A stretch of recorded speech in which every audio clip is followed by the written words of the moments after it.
வணக்கம். இன்றைக்கி நான் வந்து நிலக்கடலை சட்னி அரைக்க போகிறேன். இதுக்கு ஒரு டம்ளர் நிலக்கடலை எடுத்துருக்கிறேன். இந்த டம்ளர் வந்து 100 கிராம் டம்ளர். இது நிறச்சி நான் ஒரு டம்ளர் எடுத்துருக்கிறேன்.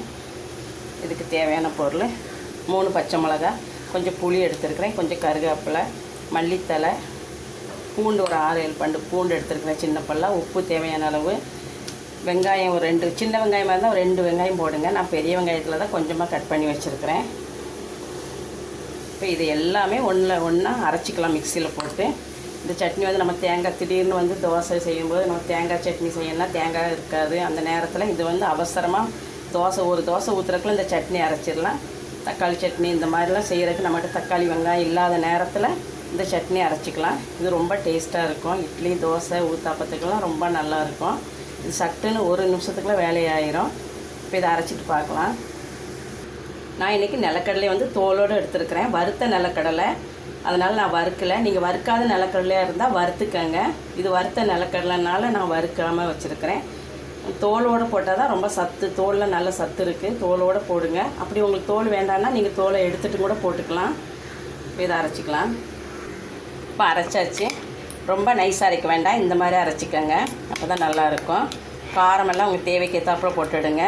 நான் இன்றைக்கி ஒரு டம்ளருக்கு இந்த அளவு போட்டிருக்கிறேன். நீங்கள் அதிகமாக நிலக்கடலை போடும்போது இன்னும் வெங்காயம், பச்சை மிளகாய், கருவேப்பிலை, மல்லித்தலையெல்லாம் இன்னும் அதிகம் பண்ணிக்கோங்க.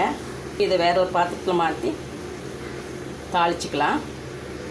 தண்ணி ஊற்றி அரைச்சிருக்கிறேன். நீங்களும் ஃபஸ்ட்டு பவுட்ரு பண்ணிவிட்டு அதுக்கப்புறம் தண்ணி ஊற்றி இப்படி அரைச்சிக்கோங்க. ஃபஸ்ட்டு தண்ணி ஊற்றாமல் அரைச்சிட்டு அப்புறம் கொஞ்சமாக தண்ணி ஊற்றி இந்த பக்குவத்துக்கு அரைச்சிக்கோங்க. இன்னும் கொஞ்சம் இது கூட தண்ணி ஊற்றிக்கலாம். நம்ம மிக்ஸி ஜாரெல்லாம் கழுவி அந்த தண்ணி அதில் ஊற்றிக்கலாம்.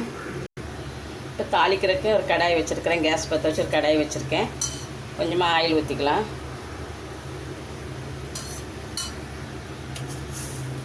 இப்போ கடுகு போட்டுக்கலாம். கொஞ்சமாக உளுந்தம்பருப்பு,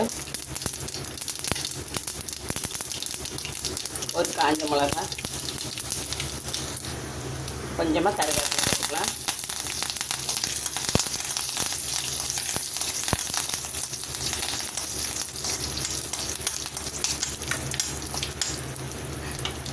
இப்போ நல்லா தாளிச்சாச்சு. இதை எடுத்து சட்னியில் கொட்டிடலாம்.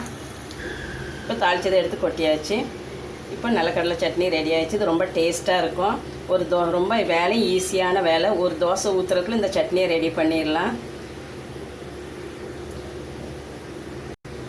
இந்த வீடியோ பிடிச்சிருந்ததுன்னா லைக் பண்ணுங்கள், ஷேர் பண்ணுங்கள். இது வரைக்கும் சப்ஸ்கிரைப் பண்ணாதவங்க சப்ஸ்கிரைப் பண்ணிக்கோங்க. உங்கள் கமெண்ட்டை தமிழில் போடுங்க. நன்றி, வணக்கம்.